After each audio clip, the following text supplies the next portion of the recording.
everybody, and welcome back to A Freak Sense World. I'm your host, Charlie Freak, and it is such a pleasure to be back with you. And I thank all of you so very, very much for being such great patrons of the show. It is just a true joy and an honor to be able to do this with you each and every week. And as I promised you last week, I've been taking huge strides to get all of these wonderful shows up on our YouTube channel as well. And I just uploaded another one last night. So as I do the show today, I finished uploading this morning at 6:30 a.m. our time.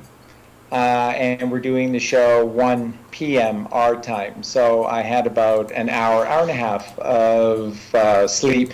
And, honestly, for me, as long as I'm able to have, even if it's an hour or something like that, where I can just shut off and go back into non-physical, it always seems to be more than enough and just recharges the batteries for another day. So that's what I'm doing. And again, all of this work has to be done at nighttime because during the daytime, Colleen and I are overrun and overwhelmed by all the animals here and the work that is associated with taking care of these precious ones. And of course, it's loads of fun to do it too, but it is an enormous amount of work. And so after I spend time with Colleen in the evening Luna, the feminine, sacred feminine, then I get to work on all of the Freak Sense TV stuff, and that usually takes me anywhere from about 3 a.m. to 6 a.m. in the morning, and then everything starts again at around 7:30, 8 o'clock. Normally I get up at 6, but of course I can't do that anymore. So Collywog has been pulling up that extra weight in the first hour and a half of the day. She's such an angel.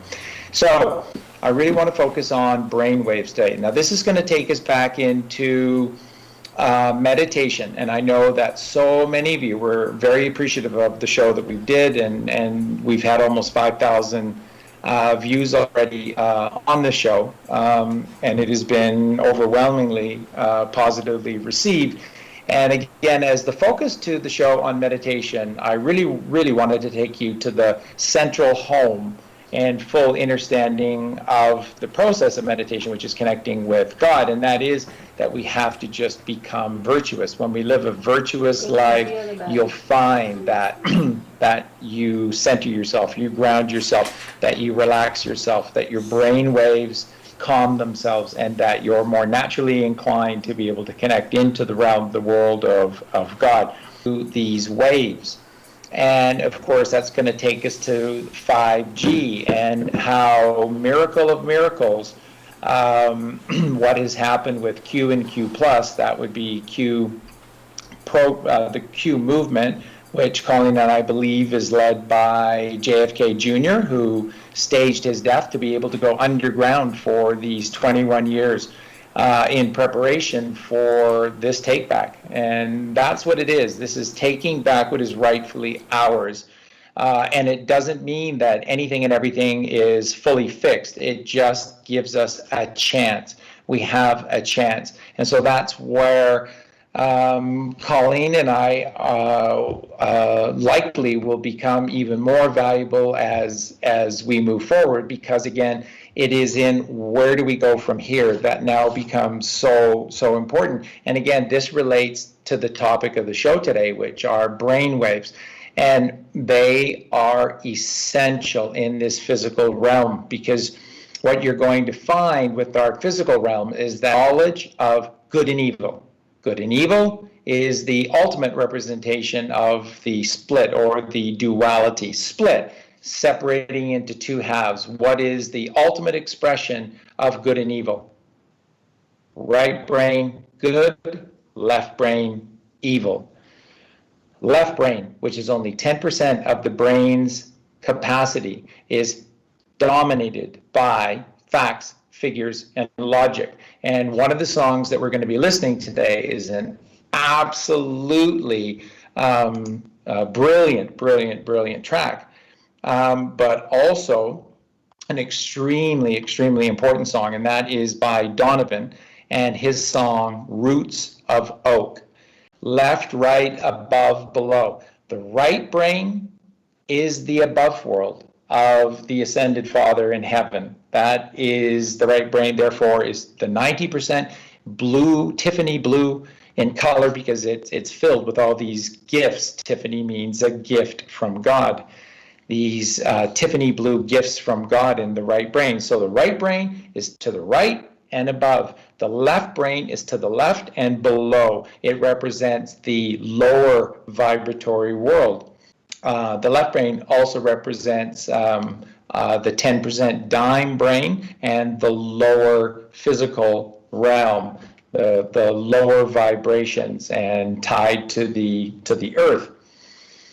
So this is just such an important understanding. And so this, and in that incorporeal format, in that non-physical form, we were the singularity with God. That's all that there was, is just no words. There were no 5 physical senses. There was just the intuition and the telepathy through the 6th and 7th senses, which is, of course, up in what is now our head. This is the higher thought. This is how one connects with God, because God is stillness and silence. Once again, that's how you absolutely know that the earth is flat, still, stationary. It has to be, because God is flat, still, stationary. We have to be still and stationary to be able to achieve all of the miracles that we do. We cannot be doing all of these incredible balancing acts that we end up finding ourselves within if the earth was a wobbling, tilting, spinning, crazed creation, as this globular model that they would have you believe. It's insanity. It's ridiculous. It's absolutely ridiculous. The only reason that so many of you cling to it is because you were born into it. And these things that we've held on to for 40, 50, 60 years, we tend to hold on to them and resist the letting go of them. But that's all it is a resistance of letting go what you are comfortable and familiar with. But this is all part of this movement of Q and Q+, John F. Kennedy Jr. and POTUS, Donald J. Trump. This is all about severing the cords with all of these lies, all of these wrongful habits, and a chance to do it all again, and this time do it right. And let me be very, very clear about this. No matter who it is, and no matter who purports themselves to help us, help guide and shape organized humanity into the future, if it is not the whole truth, nothing but the truth, the whole truth, nothing but the truth, so help us God, then we're going to fail again, because without the truth, there will be no harmony, there will be no balance, and there will be ultimately no free life. And we will stop growing again, and we will resist again, and then we will go into fear mode again, and then meet the new boss, same as the old boss, will start happening all over again. So this is just a chance. We're being gifted an opportunity to get it right. And so to be able to get it right, we have to understand ourselves, understand ourselves. And that is so true, this understanding. And how we actually work. So going back again to what I said earlier, in the beginning was the singularity with God. When we tasted of the tree of knowledge and good and evil, you see built into that allegory is the duality. And that's the duality of the physical realm. The physical realm where it's a duality of infinite polarities. So there is male and female. There is light and darkness. There is up and down. There's on and off. There's electricity and magnetism, and all of these things are polar opposites to one another, which means that there is an infinite array of possibilities between these two polar opposites. And when you're gifted free will, it means that you can go around and around and around and around the great wheel of life, the samsara, literally millions of times and never get bored with all of this, because you can literally never duplicate things exactly again because of the way that God has structured this creation. But what is important, again, to note is that what we truly are is a singularity, pure and purely connected to God. In this duality, we are gifted the ability to become disconnected with God. That's not what God wants. I don't think that's what we want, but we have the ability to do so. Now, why is it that virtually everyone,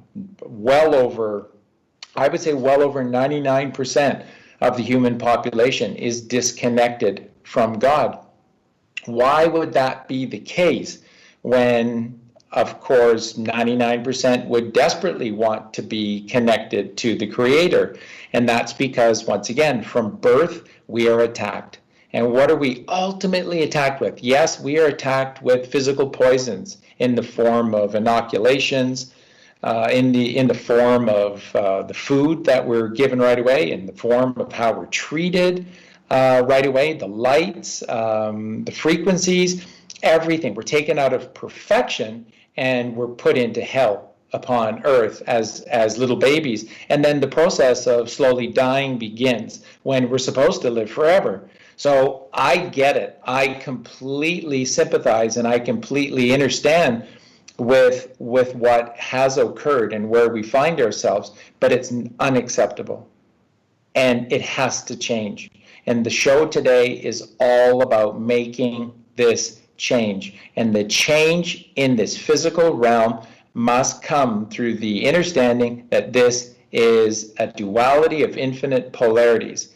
And therefore, the choices we make in every single moment define us. So stop believing in this ridiculous message from organized society to trap you, to scare you, and to hold you in fear that you are a victim of genetics. You're not. You're not.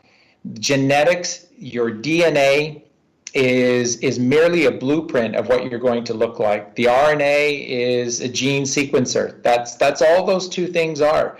And when the process occurs for cells to replicate, that's the RNA starts the sequence and the DNA determines what each individual cell is going to look like. And that's it. Everything else is what is called epigenetical.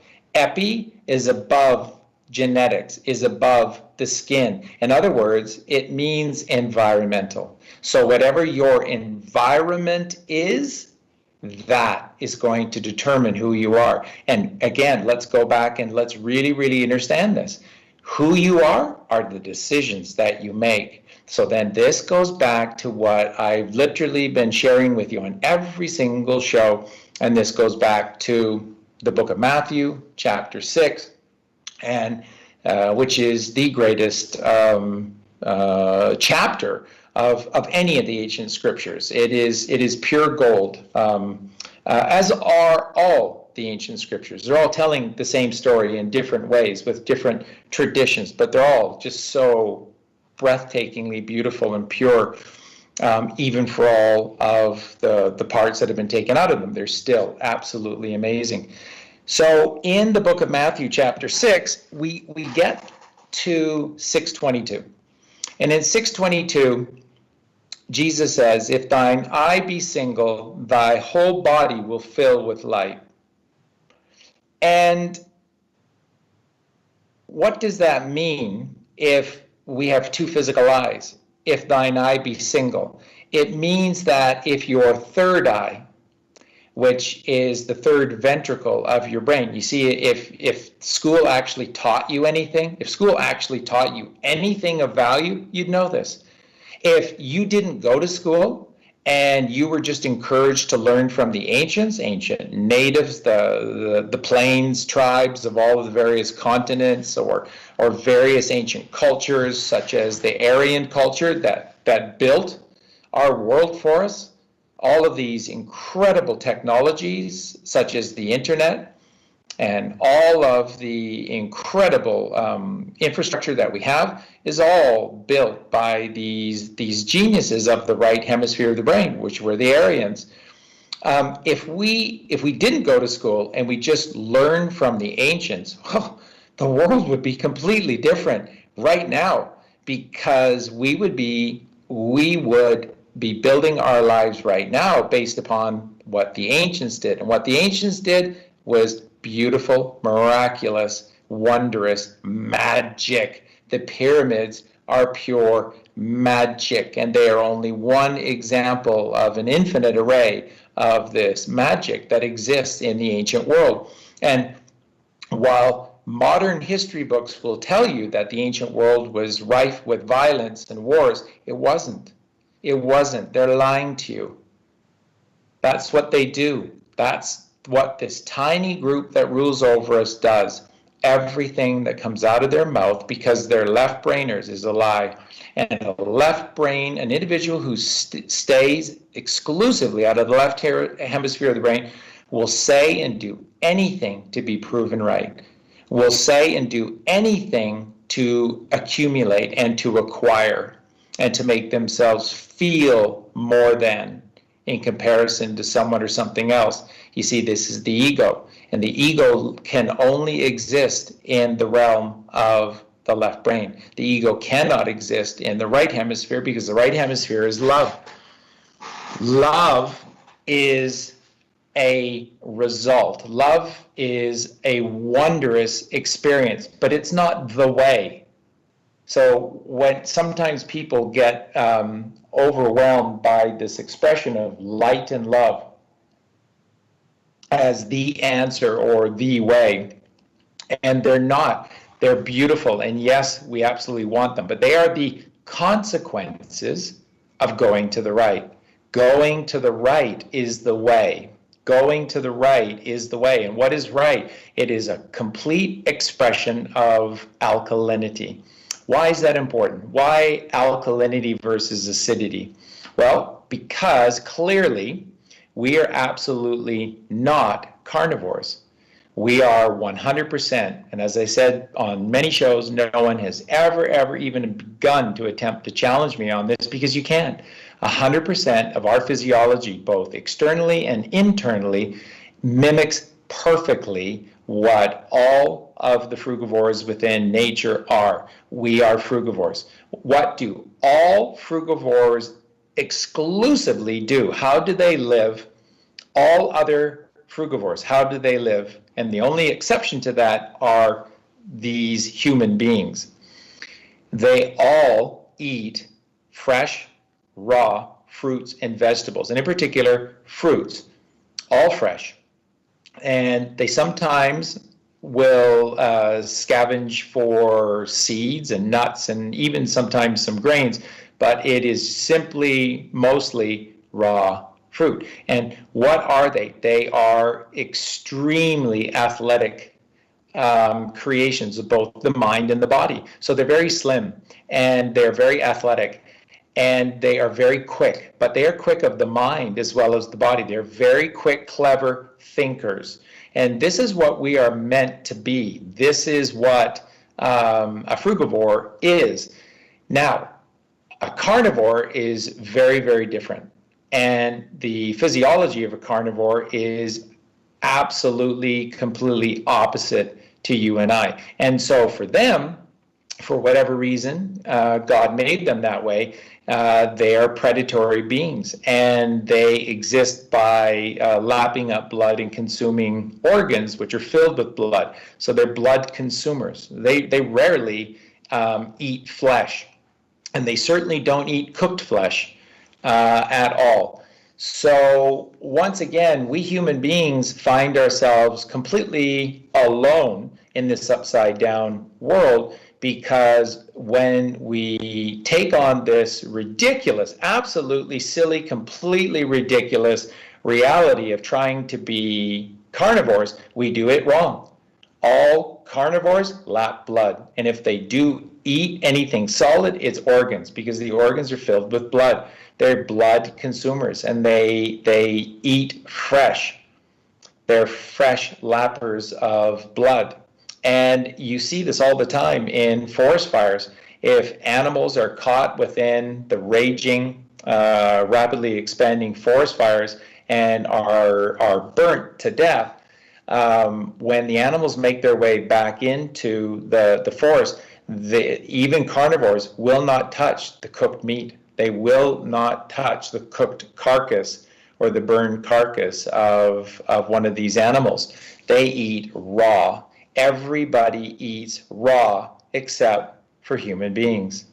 And the only frugivores in the history of frugivores that attempt to be carnivores are human beings.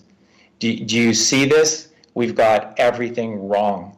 And why? Because from birth, we're lied to. From birth, we have a gun pointed to our head that says, do this or else. And you might think that that's a bit far-fetched, but it isn't. Think about this. How badly do they protect this eating meat, forcing us to eat animals, murder, torture, force breed, torture, murder, and then consume dead, rotting flesh to think that that's what allows us to live? That makes no sense. There's zero sense in that. There's no wisdom in that at all. And it is just completely nonsensical. But how badly do they force us into that? If a child at school talks about this absence of meat, dairy, and eggs at home, or discusses in front of teachers or administrators at a school,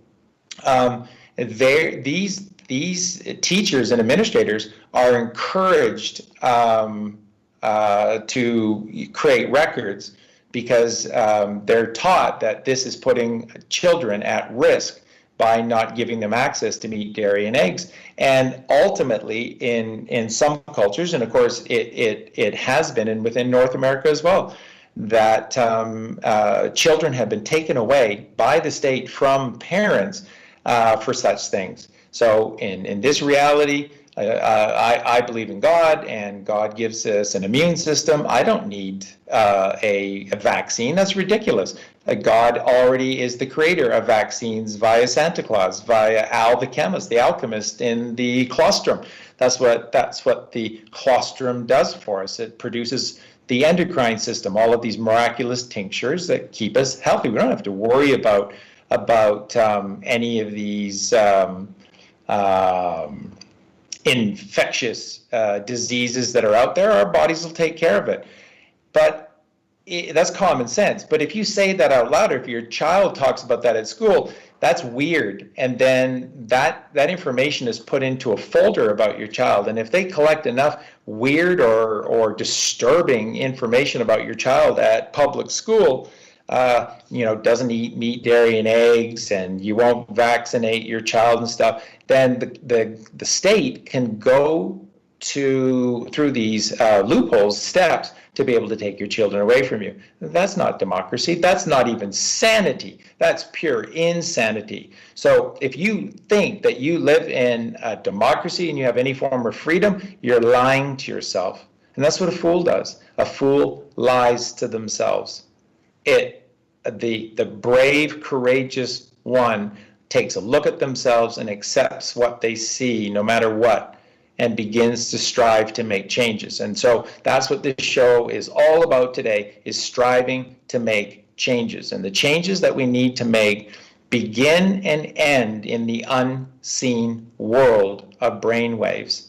Because whatever your brainwaves are, they are going to influence the decisions you make, because the decisions you make are a mental process. It is an unseen process.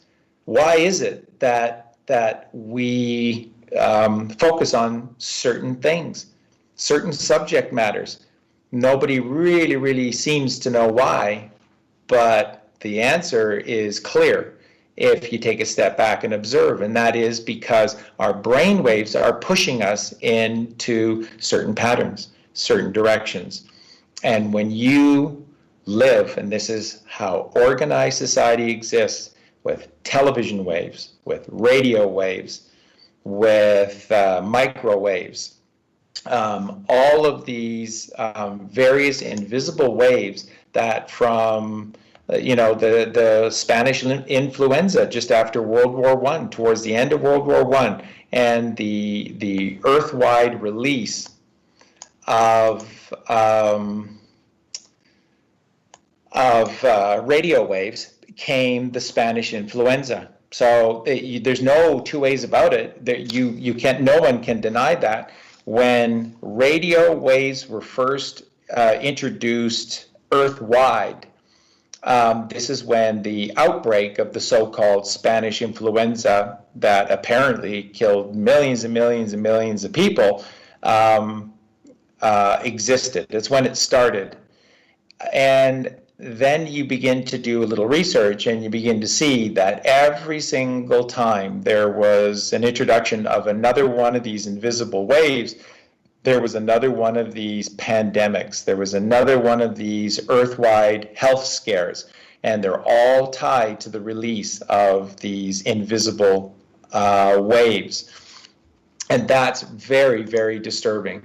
And that leads us into what we've been talking about on the last few shows, which is relating to 5G. Now, the 5G network that they have been working, and when I say they, this is the ruling cabal, those small group of families, the Phoenicians, hidden behind the scenes. They allow their minions to run things, and they hide in the background. They spent trillions of dollars to be able to, in hyperspeed, get these 5G towers built and have them ready for the summer, the late summer of this year, 2020. And the plan has always been, you need to know this, and this will help you to understand just how close we came to going down for good. The plan was always in March to release this virus of the coronavirus. And remember the symbology in the name, coronavirus. The coronavirus, corona is crown. And they were going to use this false virus because a virus is a secretion inside of you. And by the way, it's not cellular based, so it's not technically living. Therefore, it cannot be airborne and it cannot be contagious. So if you just knew some basic commonsensical science, you would have scoffed at what they were saying from the beginning. But people don't know. Schools don't teach. People are mostly ignorant. And therefore you are a victim, and you're a victim of fear. And so they called this a coronavirus. Well, if it was a bacterial infection, well, maybe, there's something there, but don't worry about it. I mean, your body, your immune system is a miracle. It'll take care of it. But no. People don't know, don't trust, don't believe, and they end up trusting in the last group or location that you should trust, which is organized bodies, organized society, organized government, organized religion. They're organized against you. That's why they have to organize. What we're looking for is something that is natural and grassroots. There's no organization. It's just people helping people, like People for People Radio. People helping people for free. Not looking for anything in return, just for free. That's it. So these 5G waves were the coronavirus, so to speak.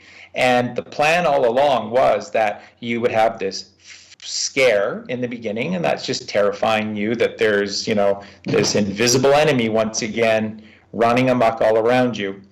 And, big trouble a-coming. So, and then they were just faking the numbers left, right, and center and showing all these body bags building up. There weren't dead bodies inside. Guaranteed there weren't dead bodies inside. They're faking it all, and you buy it. And by the way, it's so easy to do, because if you tell people that these people are dead from an airborne contagion, then the last place you go is to where these bodies are to check and see if they're actually bodies in the bags. You can't do that because you're going to catch this evil disease. You see how brilliant they are in a very sick and evil, disgusting way? They're very brilliant. So we just stand back, stay at home, watch on TV. Yeah, TV. Yeah, TV. And you're in a trance. That's what TV does. It puts you into a trance. The sounds, the images, it's all that. This is all they do with their fake money. They hire the brightest human minds to work against us instead of for us. Do you know that with consumer products, that these corporations literally have departments? And what these specific departments are designed to do is they take all new products that a corporation has created, and then they look at ways to make them cheaper, less reliable, and less functional, and still be marketable as a finished product. Now, that's real. That's sick. And that's what they do. And when you tell a frugivore from birth that you have to participate in the forced breeding of 1 trillion animals every single year, every single year, and then torture them and give them, again, just, no access to any kind of life, and the life that you give them is pure torture, and then you out and out murder them, and then their murdered, diseased meat, which is filled with all of these horrific toxins that corporations, they're not under any governmental law to divulge what it is that they're giving to these animals. That has no bearing on a human, says the government, so they don't have to tell you. And then that's what you feed your children, and you just love your children, don't you? You just love and you love and you love and you love and you love your children, and you let them eat a chicken breast of a chicken that hasn't seen the light of the day, that has never experienced love, is surrounded by another million diseased mentally and physically chickens that are eating dead chicken food, and then of course are brutally murdered, and that energy resonance is trapped within the meat, and then you go to your child, eat it all up, it's good for you. No, it's not. It isn't good for you. What's good for you is what is provided for you naturally. And that's how we're supposed to live this life. That's why there are no borders. Take a look around anywhere on this earth. There's no such thing as a border. There's no border between Canada and the United States, or Mexico and the United States. There's no border.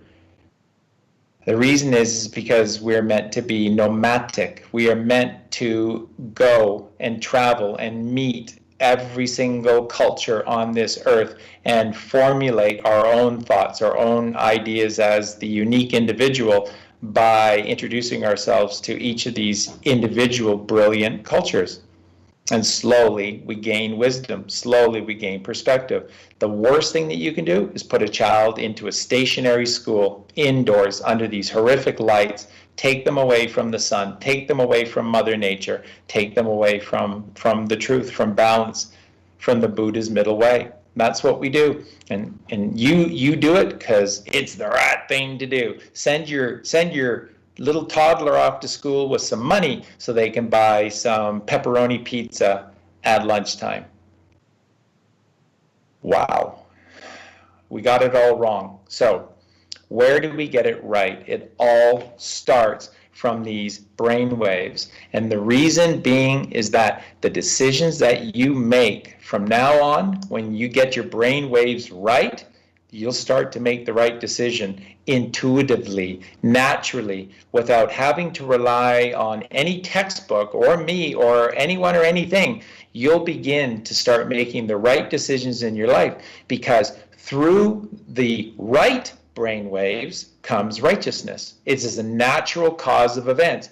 Through the wrong brain waves comes the left brain, and the left brain is designed to control you. That's what the ego is, the tapeworm, the dragon, the hydra, the beast that lives beneath 7th Avenue in the slums of hell. That is designed to rule over you. There's no such beast in your right brain. So go to the right, become righteous. What does that mean? What does it mean to go to the right and be righteous? Just start helping others. Start connecting to Mother Nature. Start connecting to the Father. Even if you don't possess an enormous or a great deal of wisdom or truth, just start doing things that are commonsensically obvious to be goodly. And if it's goodly, believe me, it's godly. That's what God is. God is good, devil is evil. This construct of God versus the devil is an allegory. It's mythical. Now, there is a God. That's the creator. Or is gold. Kriya is to create, is to make. So make gold. The creator makes gold. That means creation is the golden creation. And so we are the golden child. We are the golden children that live like slaves now, trapped by unseen forces. And these are these waves, these invisible waves that are controlling the brain waves inside of us. And our brain waves are determining the thoughts that we take, the decisions that we make. They are. Don't deny it. Accept this. This is our reality. This is an unseen mental process, a mindful process. Thinking is a mindful, invisible process. There's no physicality. This is the invisible world, and it works against you. It works against you because you don't take any steps to give yourself a healthy, unseen world. You don't. You dismiss it because you're taught that the only thing is real is what can be, observed through the 5 physical senses. And the 5 physical senses are ruled over by the moon goddess Sin, she is just a representation of emotions. And so our emotions rule over our 5 senses. So even our 5 senses, physical senses, are skewed. You can't trust your 5 physical senses because they're being controlled by your emotions. You're emotional when you are determining what it is you're experiencing. So therefore, what you process as the truth of what just happened, it's not even the truth. And you're the only one who's there for all the events that have happened to you, and you're not cataloging the truth because emotion is obscuring your vision and therefore your judgment about what just took place. So do you see this? Everything, and you live your lives based on the past and worrying about the future. What's the casualty? What's the victim? The now. What's the only thing that can possibly exist? The now. The only thing that exists is right here, right now. But you're not here. You're not here because you're worrying about what you did yesterday or what you did 10 years ago and how that's going to affect what's coming tomorrow. Because you've got something big coming up on the horizon tomorrow and you desperately need this to work for you. So there you are, past and future, and they don't exist. The only thing that can possibly exist is the now. And you're never there. You're never there. So you see what I'm saying? Your invisible world, you are not in charge of. And every time you watch a Hollywood movie, every time you turn on the TV, and you don't have a steel trap mind protecting it, protecting the innocent child that is inside of you, you are getting annihilated. You are being destroyed by their sounds, by their colors, by their images, by the entire package of what they do. Everything that they do is an exact science. What they do in the laboratories of this world would, if I divulged everything that they do to know us and to control us, you'd be throwing up. if I told you everything that they do to know us, you would be on your hands and knees right now vomiting. And the reason is because you see this world of scientists with laboratories filled with little cages, and you see rodents in there. For most of you, you don't even bat an eye at it. It's just science, it's necessary. Well, the real laboratories that exist beneath the grounds are filled with human beings in cages. I guarantee you. And these are people, these are human beings that have never seen the light of day. And they are the lab rats. This is vivisection. What they do to us is vivisection because they perform vivisection on human beings that live beneath the surface of the earth. And we don't want to know about it. Why would you even tell me that, Charlie? You just ruined my day. And you can't think like that. What happens to one happens to all. What did I say on our show last week as we were decoding these incredible songs, Paul Simon and Art Garfunkel's Sound of Silence, and then Christopher Cross's Sailing, and Ride Like the Wind, that our true Father is the one who can bestow consciousness, which is soul. I can't do that. I absolutely can't do that. So I absolutely know to my wonderful, beautiful son, I play a role. I'm being asked to play a role as a parenting father, but I am not the creator of my son. There's just no way. I do not know what soul looks like or how it's produced, and I don't bestow consciousness. So I play a role. God bestows consciousness. So what you need to wrap your beautiful minds around, my friends, is this, that we all come from the same one Father, which is the Creator, which is I am. In the Bible, God says to Moses, when Moses asks, what is your name, O Lord? I am that I am. I am that I am. I am in ancient Hebrew is Yahweh. And if you apply vowels to it, it's Yahweh. And translated Yahweh in ancient Greek is Java. And if you apply vowels to it, it's Jehovah. Yahweh, Yahweh, Jehovah. Yahweh, Jehovah. That is the name of God. One is Hebrew, one is Greek. And in English, it's I am. So if you want to know the name of the Creator, if you want to call God, that's fine, but you're just saying good, good, good, good. God is good. So it's a beautiful term to use, but that's not God's name. God's name is I am that I am. Yahweh, Jehovah.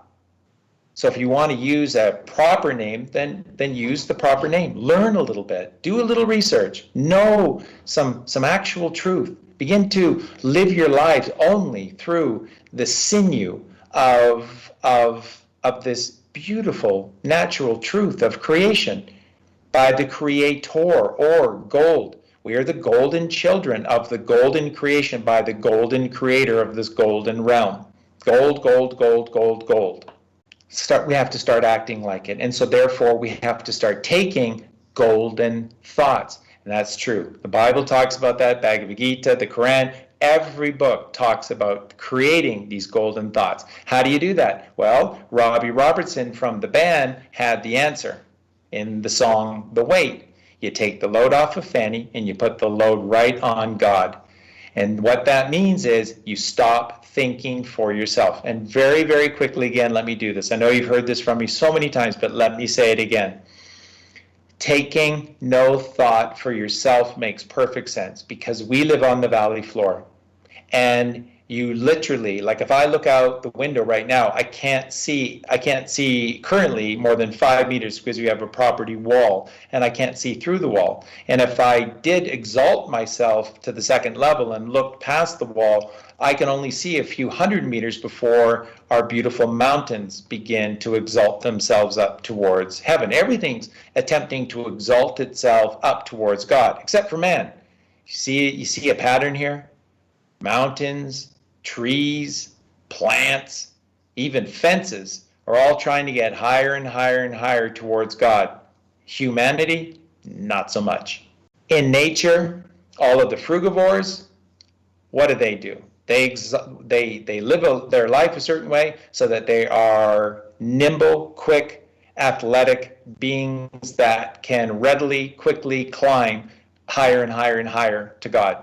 Humans, which are frugivores, not so much. And then we pretend that we're going to be carnivores, so we begin to act like carnivores, except we're the only carnivores in history that cook our food and allow our food to sit and rot and be filled with worms. Carnivores, the animals that are carnivores, they kill and eat raw. They lap up the blood. They don't even eat the flesh, and they don't eat cooked flesh. So they eat organs that are filled with blood, and they lap blood, and they do it fresh. We're the only ones. So you see this pattern that's going here, that human beings were one-offs, but we're always one-offs in the wrong direction, the wrong way. We're going the wrong way, right? We're going downhill towards hell, and we missed the sign that said, turn around, danger ahead. We missed it. And that's because they cut the warning sign down. And we blindly rush forward like fools, never once looking back. So we have to change, and this is the invisible world of thoughts, and that's brainwaves. Okay, so let's get right into this.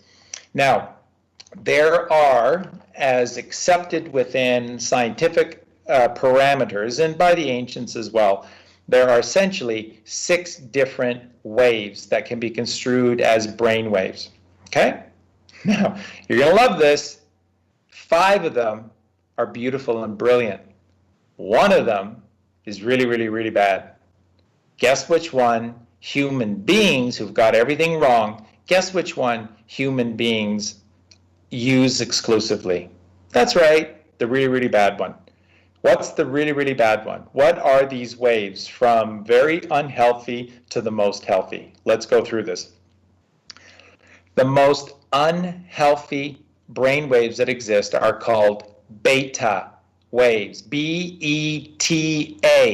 And what does organized society call new, say, programs, even software, whatever, just new creations that are in the exploratory stage, not the finished stage, and then they offer them to you for free, and they tell you in plain sight that, there are some kinks in the system, but, we'd like you to have access to it, and, you use it and tell us what you think and whatnot, and none of us us brilliant humans can figure out why. But anyways, that they call those betas, don't they? Yeah. It's always unfinished. It's always kinks. It's always viruses. It's always problems. Yeah, it's always problems. Yeah, beta. So beta waves are the one type of brain waves that are harmful. And beta waves run on a frequency. Like, what did Nikola Tesla say? If you want to understand creation, you want to understand humanity, you need to understand that everything is energy. And if everything's energy, then everything is frequencies and vibrations or pulses. Vibrations or electrical, pulses or magnetic. Vibrations and pulses. So everything is frequencies and then vibrations or pulses. Okay? And that's because everything in this physical world is metaphysical. The basis to the physical world is the unseen world. The basis to what we are physically, even like having a headache, comes from the invisible world. But you don't want to put 2 and 2 together. You don't want to have the patience to listen to this and then do something about it. This is your chance. So beta waves have a frequency. That frequency is generally anywhere from, say, 14 to maybe 40 hertz. And that is what that does. If you're looking at on a line, it means that the line is moving up and down quickly, rapidly. So there's a lot of movement above and below, above and below, above and below. So you're just looking at a wave line, okay? And the wave pattern is not slow, elongated, and gentle. No, it's rapid. And the other problem with looking at the images of beta waves is that not only are they rapid, a lot of rapid changes, they're dramatic changes. They go from one extreme to another. That's not good, is it? I mean, you can commonsensically figure that one out for yourself. That's not very healthy, is it? So what we need to do, what is important to do, is to be able to still the mind, calm the mind, so that you take away the extremes. If you take away the extremes, what do you have? You have the homogenizing, comforting, caring, compassionate, loving, thoughtful, relaxed state in the middle way. That's what Buddha taught. Buddha taught the middle way. Take away the extremes of your reality and go to the center, go to the middle. And in the middle is comfort, is relaxation, is protection, is peace, is harmony, and of course that's homeostasis. So that's the Buddha's teachings of the middle way. Take the extremities away. So what's the best way to describe beta waves? Extremes. And we don't want extremes. Okay? So what do beta waves encourage within the brain? Now this comes from years and years and years of testing that they tell us of. Some of this I've done for myself back in those years in school, so they can be verified. So what beta waves do is they promote linear, externally directed left brain thinking. Let me repeat that for you. Linear, okay? So that's past, present, future, past, present, future, constantly reliving, and this is a vicious, unhealthy cycle. No, we do not want linear thinking. We want spatial thinking, where we can have big thinking, big thoughts, and we can take anything from anywhere and plug it into the now in any moment. That's creative thinking. That's the right brain. Left brain, linear, can only do things one way, and the way that it's done is very counterproductive. So linear, externally, that means out there, external, out there, directed. That means someone's telling you what to do, left brain thinking. Okay, so right off the bat, beta waves, which is where 99.9% of all humans spend their days, in beta. And people say to me all the time, Charlie, I try and I can't meditate. I cannot get, that's right, because you're in a beta brainwaves and you can't get out of beta brainwaves. You cannot meditate in a state of beta brainwaves. And they have no recipe, no first idea of how to get out of beta brainwaves. And it's so easy, it's breathing. The moment that you take a chi breath, a qigong breath, which is a deep, long, slow breath in through both nostrils, and then a long, slow exhale through the lungs and the mouth, then you have instantly taken your brain waves out of beta. That's how it works. So I just gave you for free an answer for free that no one else can take away from you unless they tell you that it's evil and don't listen to this crazy lunatic and don't go in and meditate because that's the devil. But unless they scare you, I just gave you the answer, and it's free and it's eternal, and it's always open. There are no hours associated with breathing, and there's no cost. It's free, and it's open 24/7. Wow, that's like the best bank machine ever, Charlie. Thank you. That's like the best 7-Eleven store ever, Charlie. Thank you. Ugh. Free and always open breathing. Okay? The moment that you start to control your breathing, you take yourself out of beta brainwaves. Guaranteed. Guaranteed. No matter how horrific what it is that you were thinking of and doing, if you focus your breathing the way that I just described, which is qigong breathing, focus breathing, then you will take yourself in seconds out of beta waves. And then that drops you right down into the next level, which is alpha. And we're going to get to that in just a sec. But to finish with beta waves, so beta waves are, once again, very rapid, very extreme. One extreme to another, high, low, high, low, high, low, and very rapidly changing, okay? Very bad. It promotes linear, externally directed, somebody telling you what to do, left brain thinking. It's associated with stress, anxiety, and fear. It's associated with unsynchronized waves, waves that do not help and heal one another. They are discordant waves, and they only promote more discordancy. So they're not promoting relaxation or stillness and silence. They're actually promoting more beta waves. Beta waves are like the ego of the left brain. You see how this all works? It's all tied together. It promotes more of the same. That's evil. That's evil. And then what are beta waves good for? Well, they're useful for short-term memory and routine jobs. Now, think about this, folks. Who are we told are the smart people? Who are we told are the smart human beings? The ones who have good short-term memories and can become excellent at routine jobs, doing the same thing over and over and over again with the same result again and again and again and again. And who are these people? Lawyers, doctors, dentists, the very people that our society thinks are the smartest people. Well, that person's a doctor. I'm going to let him have my place in the lineup because he's a doctor. He's saving lives. No, if he's a Western doctor, he's killing people. Sorry if some of you are doctors in the Western world listening to this, but unfortunately, unless you've gone off on your own, that's the truth. What organized medicine is death. What natural medicines are life. That's how it works.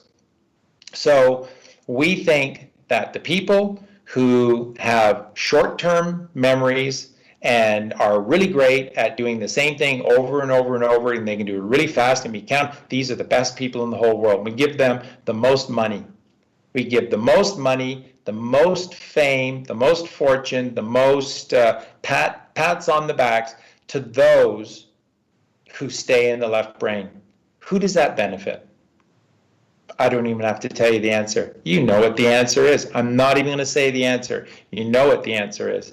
You know who that benefits, and you know it's not us. Okay. So if you control your breathing, even just for a little bit, you will take yourself out of beta immediately. Where does that take you to? That takes you to something called alpha waves. Alpha, God, goodly, godly waves. Okay. Alpha waves they have a frequency, and the frequency typically is anywhere from about 8 hertz to about 13 and a half hertz. Okay?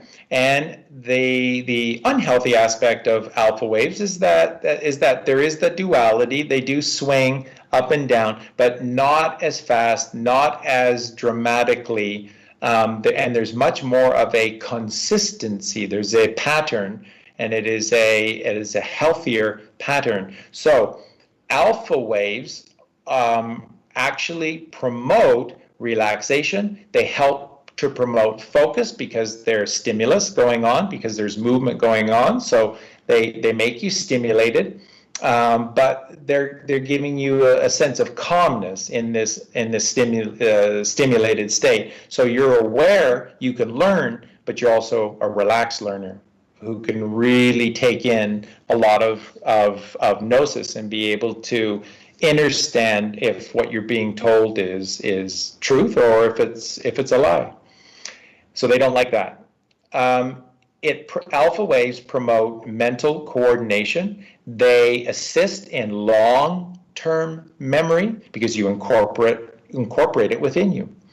They're very good for promotion of creativity and visualization. Visualization is visualizing inside of you what something could become in the future. You see, and if that's positive, and if that's a positive thought, then you're now taking steps to improve your future by being creative in the now, visualizing in the now to create a healthier future. So this is great steps in the right direction. And alpha waves are conducive to what is called light meditation. And light meditation is pretty dime store meditation, but it is meditation nonetheless. It is a state where we find ourselves relaxed and capable of shutting down the physical senses and being able to tap into the silence. And that silence is God. So alpha waves are a big step in the right direction. That's a huge change from beta to alpha, and that's done just by your breathing. Simple, free, no cost, no charge, open 24/7. How do you like that? Okay. Now, if you practice this, and if you maintain your breathing, if you put notes everywhere around your house, on your refrigerator, on the mirror where you comb your hair, where you brush your teeth, where you put your clothes on or take your clothes off, the places that you frequent a lot, if you put little signs for now to remind yourself, don't think that you're foolish for doing this. You're not. You're wise for doing this, because your habits are defining you. So you must change these habits. So whatever it means to change your habits, that's wisdom. That's not childish or stupidity. No, you're a wise person for doing these things, okay? Eventually you won't need to have signs everywhere. It'll just become au fait accompli. But for now, put signs up everywhere to remind yourself. Okay, so if you continue to focus on your breathing and work on your breathing, get better and better and better and better at it, especially when somebody tells you something, or there's a crisis that pops up. If you catch yourself, you begin to catch yourself in those moments, and you begin to just start breathing first before you respond to anything, and you control your brain, you watch how fast, rapid, the beautiful change in your life becomes. Because if you can control those worst moments, then your life begins to make powerful changes in the right direction, folks. They really do. Okay, now this leads you into theta waves. And so you formed an acronym right off the bat here. So the first three waves spell BAT, B-A-T, and it's a good way for you to remember this process of the waves until it becomes second nature to you. You just know this stuff. So B-A-T, beta, alpha, theta, okay? So the first three waves, brain waves, are BAT, B-A-T. Theta waves. Theta waves run in a frequency, of course, and they run from typically around 4, they're usually 4 or 5 hertz, and they can be as high as 7.5 hertz, okay? Now, what they do is they promote reduced consciousness, which is reduced awareness. And remember, this can be your friend, not all the time for sure, but in moments, absolutely powerfully important and necessary. So theta waves are helping to reduce your awareness by reducing your consciousness. This is promoting, theta waves promote deeper and deeper meditation, which leads to intuition.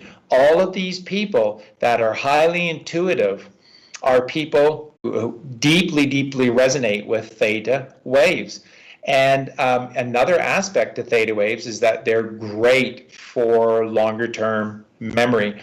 And also theta waves promote incredible creativity. So this is typically where you find a lot of artists are in the theta realm, the theta wave stage, because it's very good for creativity. And what happens, and you hear this a lot with these artists, and this is what happens to people who are in theta waves, they get flashes of brilliance. And they describe them like that, don't they? I had a moment, I had a flash of this vision. I had a flash of brilliance, I had a flash, and I just wish it was more than a flash. Hey, but at least you're having a flash.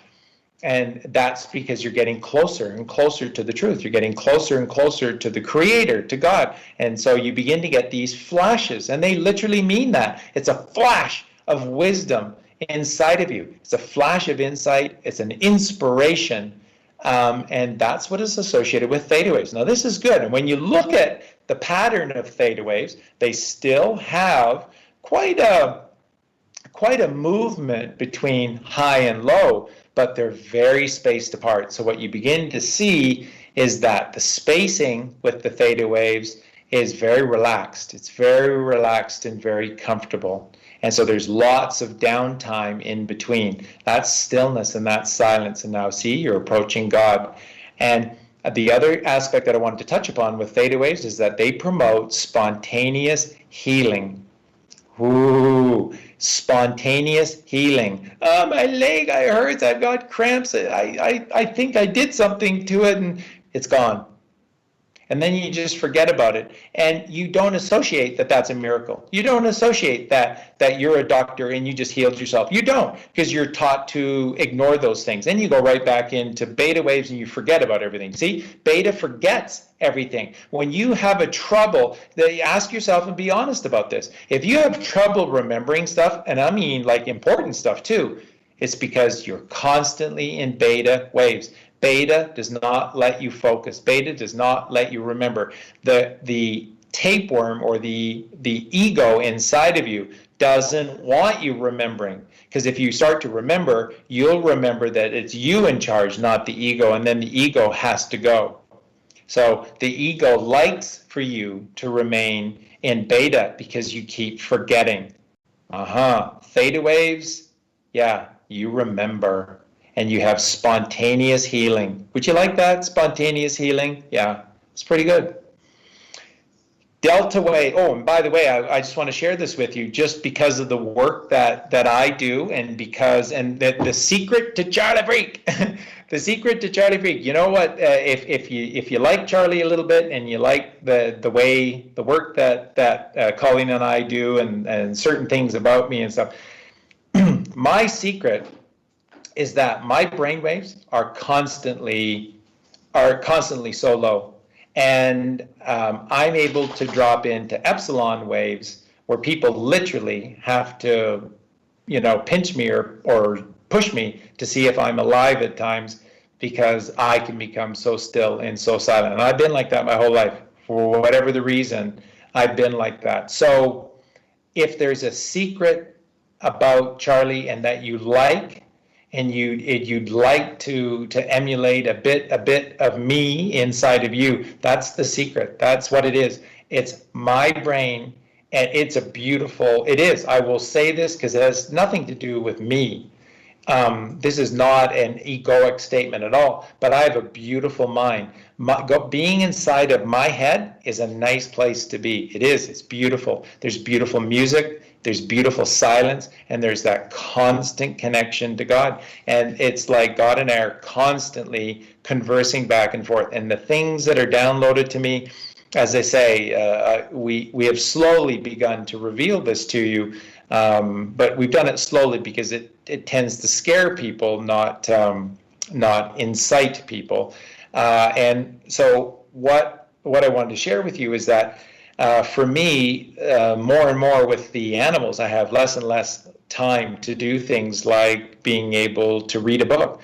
And if that's where the source of my information or knowledge or wisdom was coming from, that puts me in a precarious spot because I don't have the time to do those things. Like I said, last night, finishing uploading the latest podcast at 6:30. I went to bed. Colleen woke me up at 8, so I was asleep for an hour and a half. And then the day begins, and I'm racing to get ready for this show. And that's okay because I do it all at a relaxed pace, and it's all beautiful, and I don't miss the moment, and I enjoy everything along the way. But there just isn't the physical time to be able to do these things, such as reading. So then where does my wisdom come from? And it comes from rising up. And that is something I do inside of myself. And then all of this wisdom and knowledge that's coming to me, it comes from God. And that may just sound very self-serving or difficult to believe, but I'm sorry, it's the truth. I promise you, I guarantee you, it's the truth. And of course, Colleen knows it because she deals with me constantly with you just will not believe what just came to me. And that's so much of the conversations that we have between one another are this. And then it's always like, wow. between both of us is just wow. And I don't take credit for it like I'm some kind of genius. No, at least I'm smart enough to be able to put myself in a position to rub shoulders with the true genius. So I don't possess it of myself, but I at least have enough wisdom to put my brain waves into a constant, and it's just a constant state where it's a beautiful mind. If you were inside my head at any moment, there are not horrible things going on. There is no worry, there's no doubt, there's no fret. There is just a constant connection to God and a passion for life, a passion for our animals. Like little Frody here, who is a beautiful, one of our 24 dogs, and little Frody, who's right next to me here. Frodo is next to Colleen, is my best friend in the world and my shadow.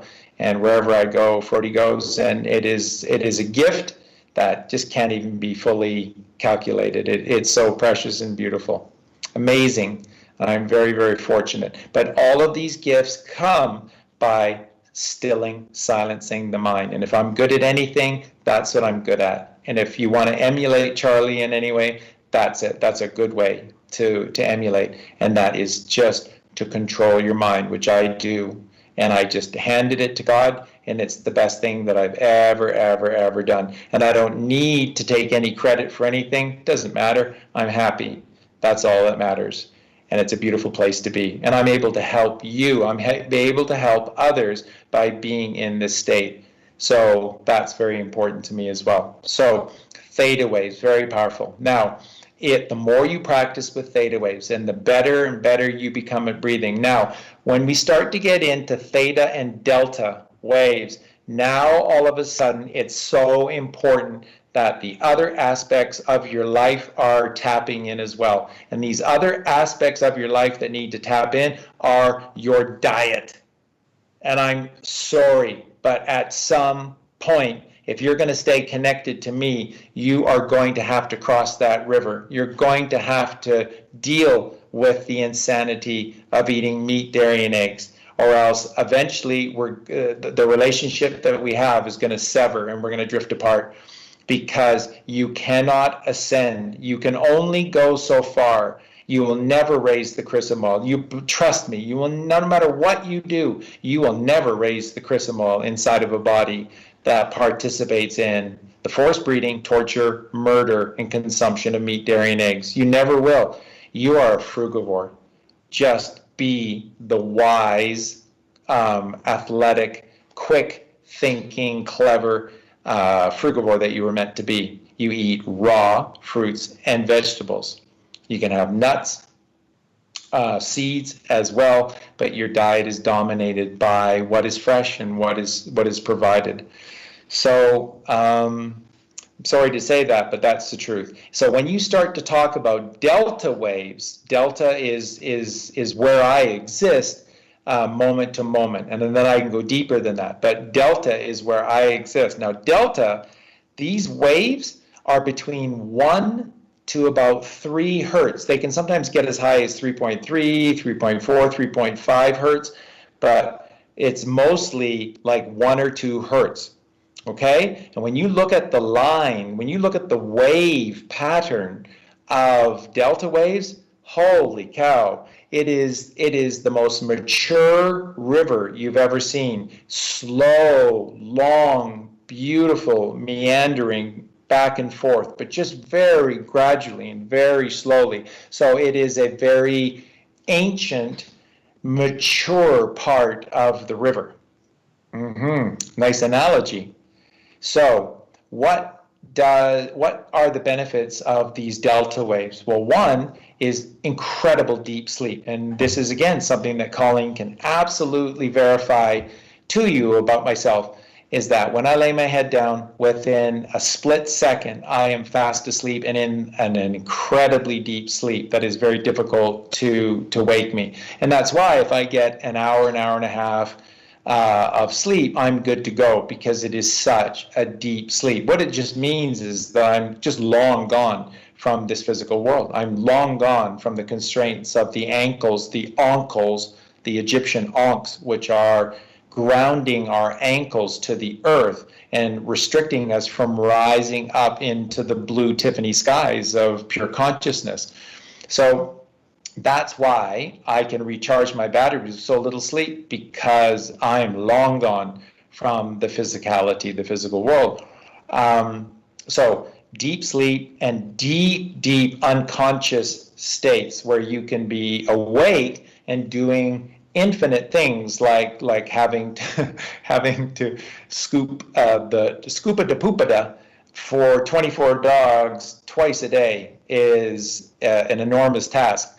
And I just meditate through all of it. So I'm doing that stuff, and I think doing a good job with it, but I'm not really present when I'm doing it. I'm long gone elsewhere, connecting with God or connecting with Colleen or whatever it is.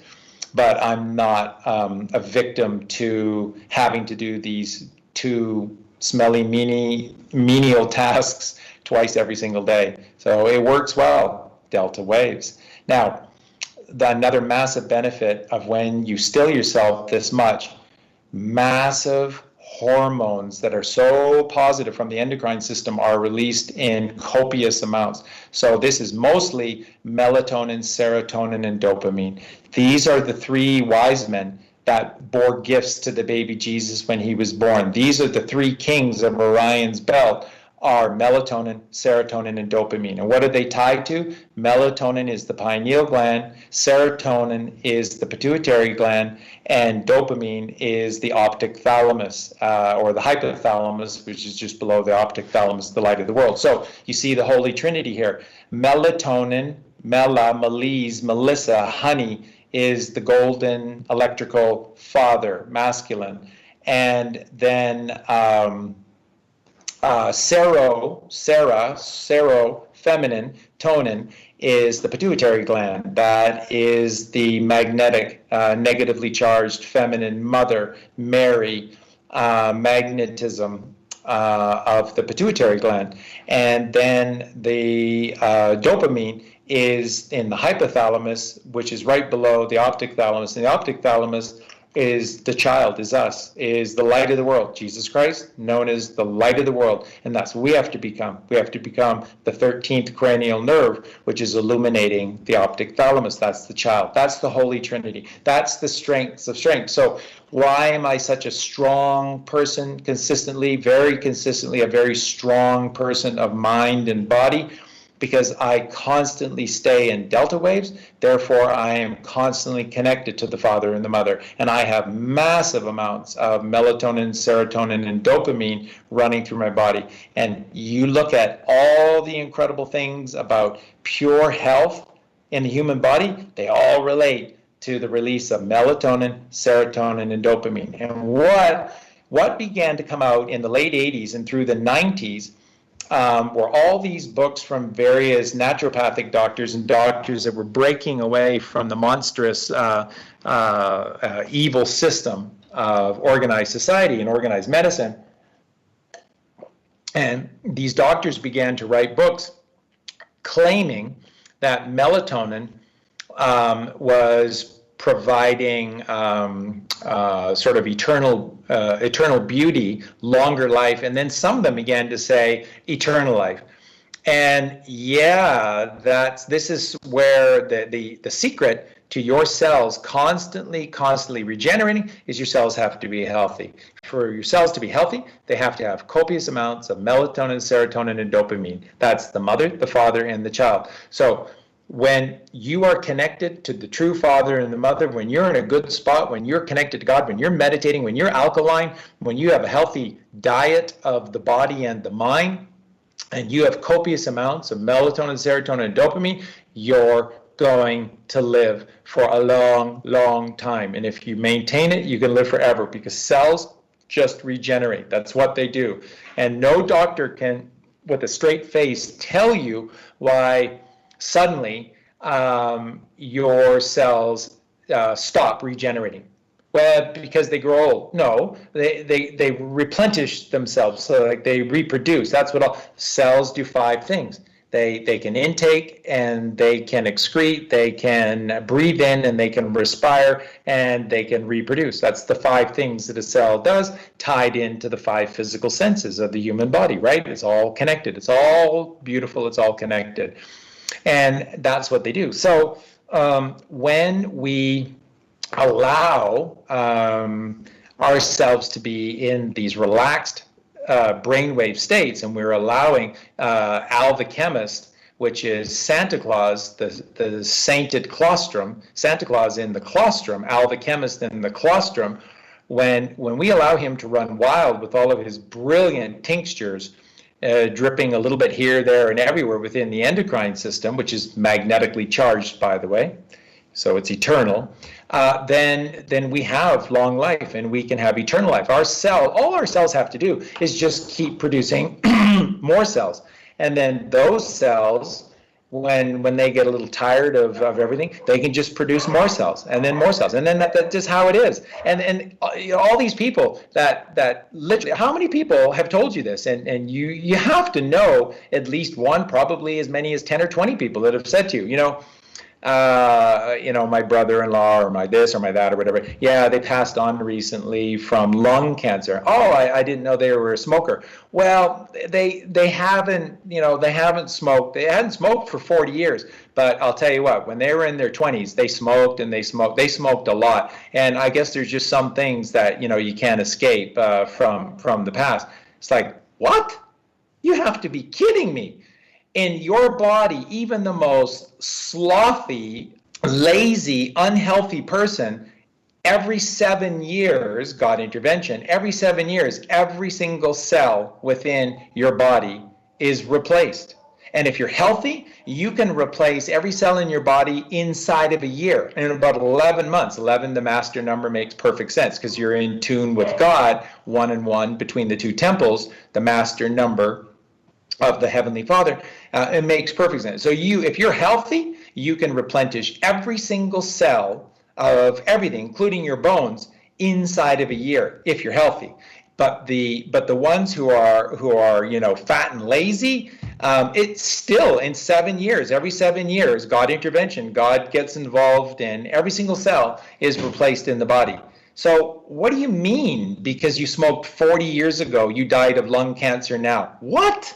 That's impossible. Like this is what we're dealing with the majority of the masses.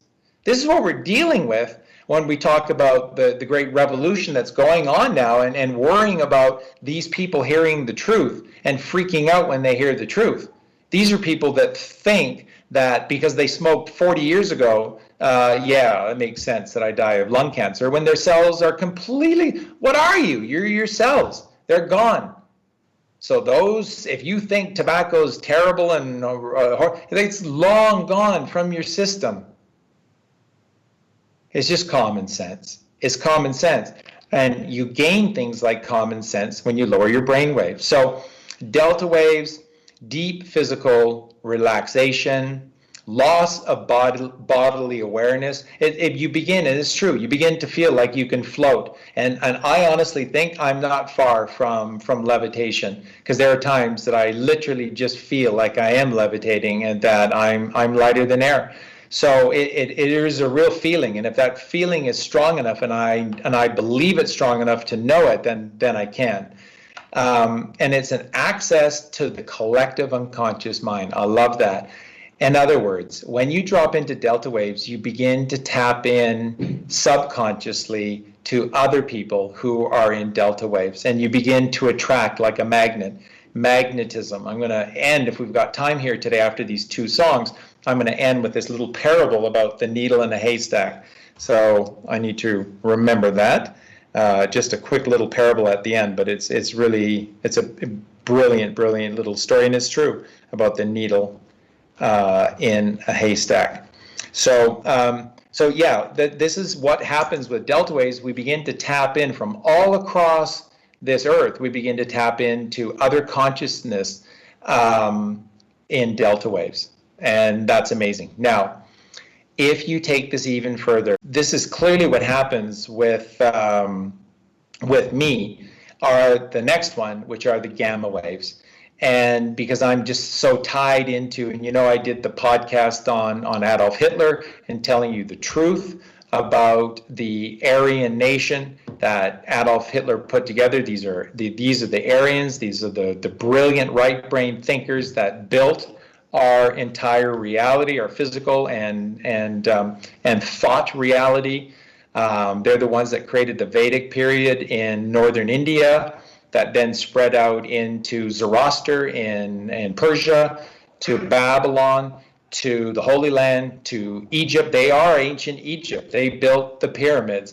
And then that spread throughout the Mediterranean. That went up into Europe. From Europe, we crossed the oceans and we went to, North and South America. This is the spread of the genius of the Aryans, who did everything without war. And they built all of this incredible stuff. And they did it all wirelessly, by the way. That's how they did it. That's how they did the pyramids. It's all wireless pneumatic power. It's all done wirely through magnetism, which we don't have time to get into today. But that's what's coming. That's what's coming with these 5G towers that are being turned into Tesla towers, are these healing higher waves. And that's what they're going to do. They're going to encourage you to drop your brain waves into alpha, theta, delta. And when the world no longer lives in beta waves, you just watch what happens. We're just going to start loving each other. We're going to start helping each other. It's just a natural thing to do, because that's what human beings are. And the only reason we haven't acted like it for 100 years is because they've artificially forced us through everything. Television, radio, food, the news, everything that they do pushes us into beta waves. And that's not being a human. That is inhuman. And that's why we see so many inhumane things going on in the world, because we live in beta waves, and you can't meditate in beta waves. So the next are the gamma waves, and the gamma waves are called the genius brain waves. And these gamma waves are shaped like the capital G letter in the Greek alphabet. G, the letter G is called gamma in the Greek alphabet, and it is shaped in the shape of a gamma wave, and that is the shape of a scythe. And we talked about this a few weeks ago, when I decoded Blue Oyster Cult's brilliant, one of the best songs ever, Don't Fear the Reaper. That's why it's the Reaper. Don't fear the Reaper. It's the swastika. It's the opening of the top of your head. It's removing the ankhs, the Egyptian ankhs, from your ankles and allowing you to rise up. Don't fear the Reaper. Go with the Reaper. Be like they are. 40,000 every day. 40,000. Remember I already told you? When you have 000, the thousands, that's the spiritual realm. That is a metaphysical. It's not physical. Don't read it literally. Not physically. It is metaphysical when you see things in the thousands, right? Because that ties into being charged 1,000-fold, which is what is necessary for the chrism oil at the blood-brain barrier to be charged 1,000-fold. It has to go from a physical substance to a metaphysical substance, because it has to go into the mind. And the mind is ruled by metaphysicality, because that's what God is. God is thought, not physicality. The chrism oil is physical to the blood-brain barrier because it has to be. That's our physical body. And that's, by the way, why the chrism oil cannot get through the spine. It goes up, but it can't get through the spine because Atlas is there. Atlas blocks it off. It's different from all the other vertebrae. Atlas is a capstone, and it's strongest bone in the body for a reason, because God is telling you the answer is not through the physical realm. The answer is through the spiritual or metaphysical realm. And that's why we have to go up and to the right. That's why everything that comes from the body to the brain has to go up and to the right, and through that hypoglossal opening in the brainstem, and that creates a cross. You go up and to the right and cross back over to the left. That creates the shape of a cross. That's the crucifixion. That's the crucifixion. That's where Jesus died upon the cross. And by the way, what do the words Calvary and Golgotha, where Jesus allegedly was crucified upon a cross, what do they mean? They mean skull, place of the skull. So it's an allegory, it's a metaphor.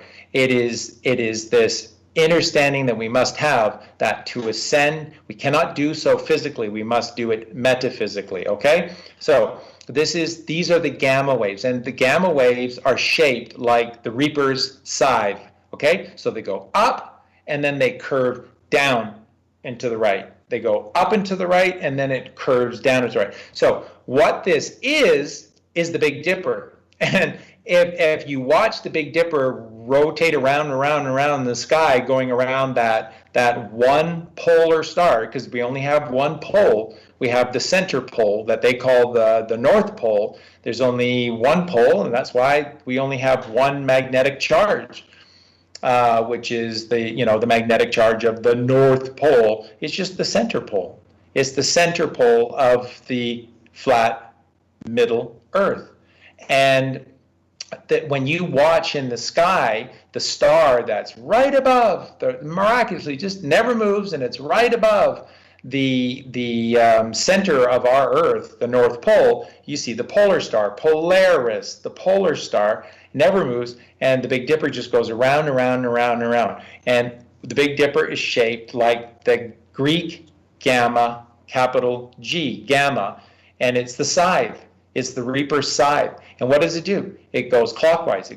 It's receiving the gifts of God and then bringing them down to us. So it's just like this Ferris wheel that goes up and receives the metaphysical gifts from God and brings them back down to us. And so that's why we have to open the top of our head to allow the swastika. And this is, again, tying in Adolf Hitler and the higher thinking of Hitler's Germany in and around the swastika, because the swastika, it has everything to do with the Aryans and this higher form of consciousness, this awareness.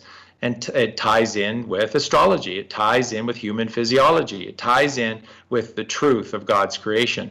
It's genius stuff. And that's what the swastika is. That's why Aryans worship the swastika, because the swastika means that we stay connected to the genius of the Father forever, because we constantly raise the swastika up to receive the gifts from God, and then they come back down in this beautiful circle, and they bring this metta back down to us, and we fill ourselves up with more and more and more godliness, and we just become more and more connected to God, and stronger and stronger and stronger. So it's amazing stuff. So gamma waves, which are genius brainwaves, higher level of consciousness experienced by, this is what all the monks talked about. And remember all the pictures of the monks from 1,000 years ago, all these Catholic monks that lived apart from everyone, what are all the pictures showing the monks doing? Levitating, rapture. To be rapturous is to rise. Aries, a man arising, because you're now lighter than air. And you do that through these gamma waves. And if I can sustain the gamma waves inside of me, then that's, I think, where my levitation will come from. And this is what they all talked about. Mystical experiences, out-of-body experiences, hyper-concentration and hyper-focus, deep self-awareness, deep awareness of others, intuition, telepathy, insight beyond description. And by the way, this is when all of this incredible downloading from the Father is coming. And Colleen knows this because she can feel the heightened sense. Because remember that the gamma waves speed up. They're very, very, very different from these delta or epsilon waves. Gamma waves create a much faster, rapid movement, but it is this constant rising and falling of these psis from these gammas. And when these psis go up and to the right and then fall down and come back up again, they make the letter M, gamma. What is G is for God, M is for the mother, A is for alpha, gamma. There's only 3 letters. G for God intervention, A for alpha, which is God, M for Mary, mother, magnetism. So gamma waves are just unbelievable because it's pure Holy Trinity. It's pure Holy Trinity. It's just Father, Mother, Child, Father, Mother, Child. When you're in gamma waves, you're powerfully connected to the Father and the Mother, your real Father and Mother. And it's brilliant. And they make these M's, and they are rapid, but they're beautiful and they're consistent. There's no inconsistency with them. And it's just and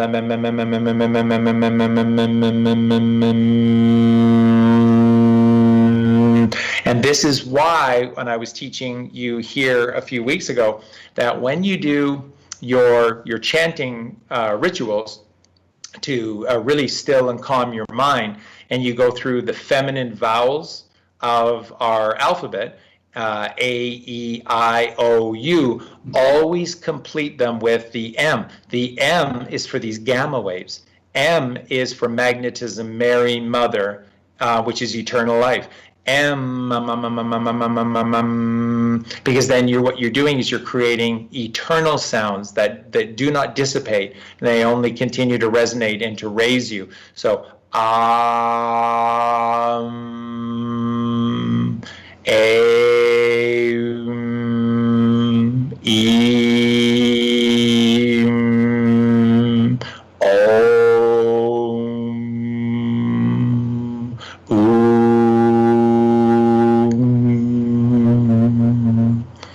always complete those sounds with the M, because that's the gamma wave. You're creating a gamma wave, and these are the most magical creations, and that's going to lead us into our two songs, which we're going to get into in just a sec here.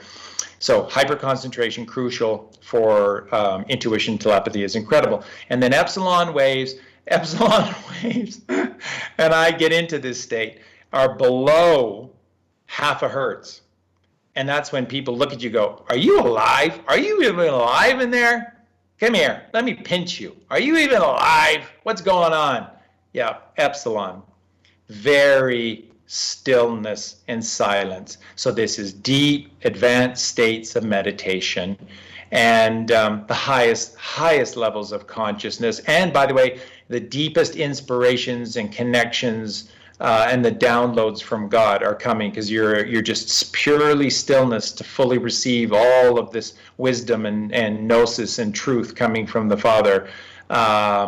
And powerful out-of-body experiences. And these out-of-body experiences, I share them with Colleen when they happen to me. I am aware that I am not in my body.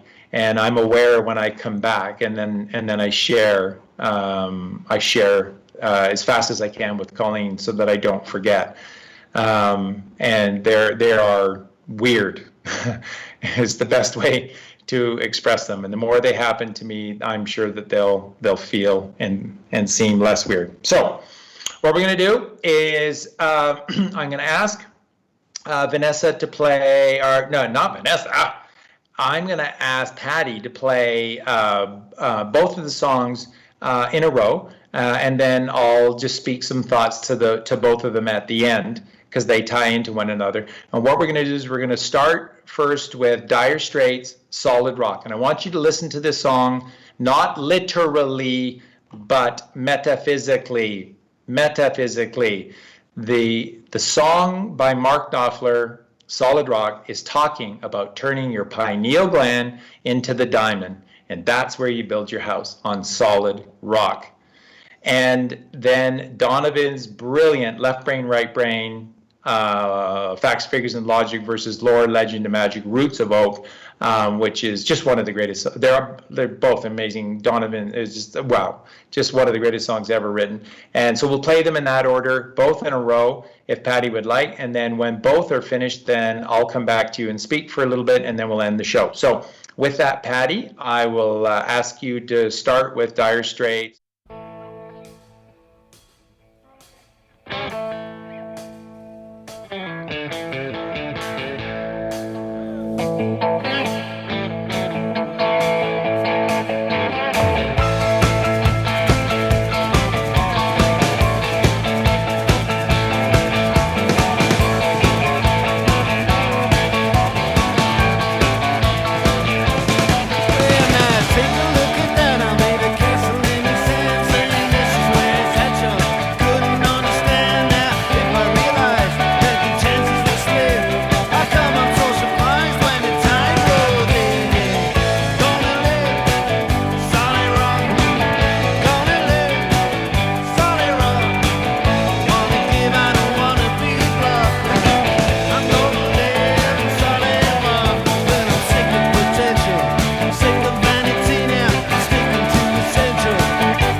Shadow of cloud falls,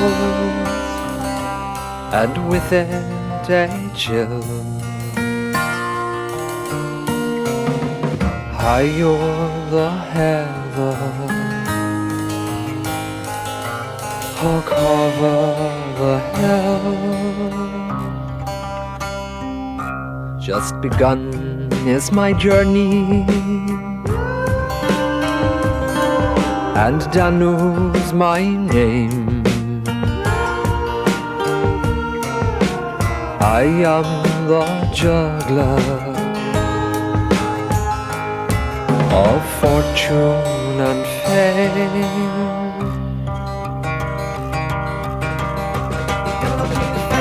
Figures of logic, people on the low, the legends of magic. Now be the facts, figures of logic, people on the low, the legends of magic. Now be the facts, figures of logic, people on the low, the legends of magic. Now be the facts, figures of logic, people on the low, the legends of magic.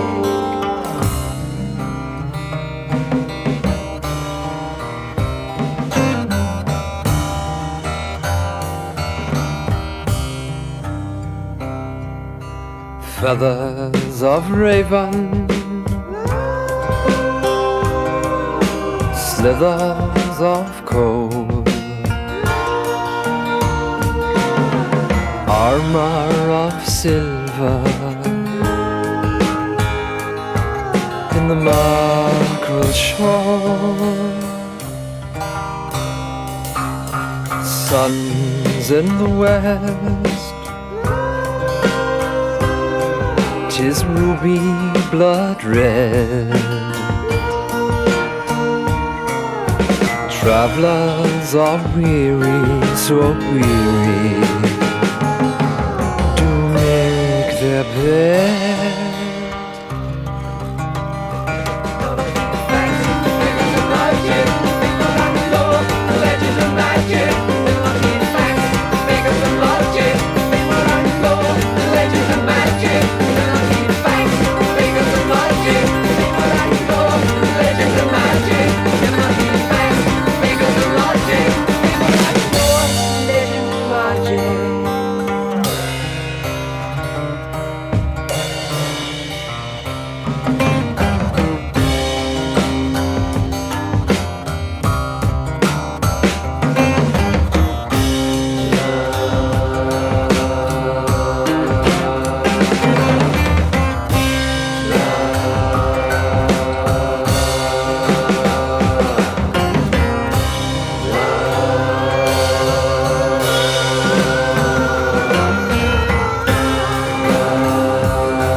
All right. Thank you very much, Patty. I appreciate that so very much.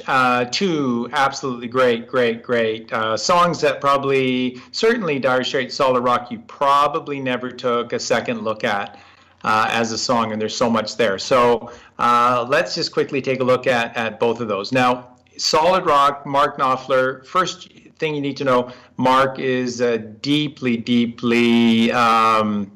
intuitive, esoteric individual. He knows Mark is well schooled, versed in the very esoteric nature of God's creation. And I believe very strongly that Mark Knopfler is a very goodly, godly man. That's what he wrote about in his songs. And beautifully, what he wrote about, like Solid Rock, is making changes in his life to exalt himself to the Father. And that's what Solid Rock is. And this is very important, because while this is very, very much allegorical, the concept of the solid rock is actually very literal as well. So in the first verse, well, now take a look at that. I made a castle in the sand, saying, this is where it's at. You know, I couldn't understand. Now, if I realized that the chances were slim, how come I'm so surprised when the tide rolled in? So in the first verse, what he's simply saying is that he, in the early part of his life, has been busy making castles in the sand. And why is he constantly surprised every time the tide rolls in and washes away his attempt to build a house, to build a home? And it's, of course, a beautiful, beautiful allegory, but it's what we do. We constantly do things the wrong way. We constantly have what we're trying to achieve washed away from us, and then we're just constantly surprised. And what kind of person is surprised with the same outcome again and again and again? And if that's a fool. We've been fooled our entire lives through lies, and we become fools. So in the chorus, what Mark is saying is, I don't want this anymore. I want to live on solid rock. I'm going to live on solid rock. I want to give. I don't want to be blocked. I'm going to live on solid rock. So verse 2, well, I'm sick of potential. I'm sick of vanity now. So potential, vanity, left brain, ego, left brain, ego. I'm sticking to essential reality now. That's why you put the word now in, because that's the moment. Essential reality is your essence, consciousness, awareness, right? So the consciousness of the moment is God's eternal now. That's beautiful, and that's very, very, very deep in a short amount of space. I don't know what's worse, trying to make a silk purse, living an illusion in confusion. And that's the reality. What is worse, trying to accumulate earthly material possessions while we live an illusion in confusion? So we're living lives that aren't even real in a literal sense, and it's in confusion as well. It'd be one thing if you were living your artificial lives and you were really, really happy about it, but you're living a fake life in confusion. So that is worse. And so in the second verse, he's saying, I am done with the left brain, and that the left brain is the problem. What we've been taught and told is the problem.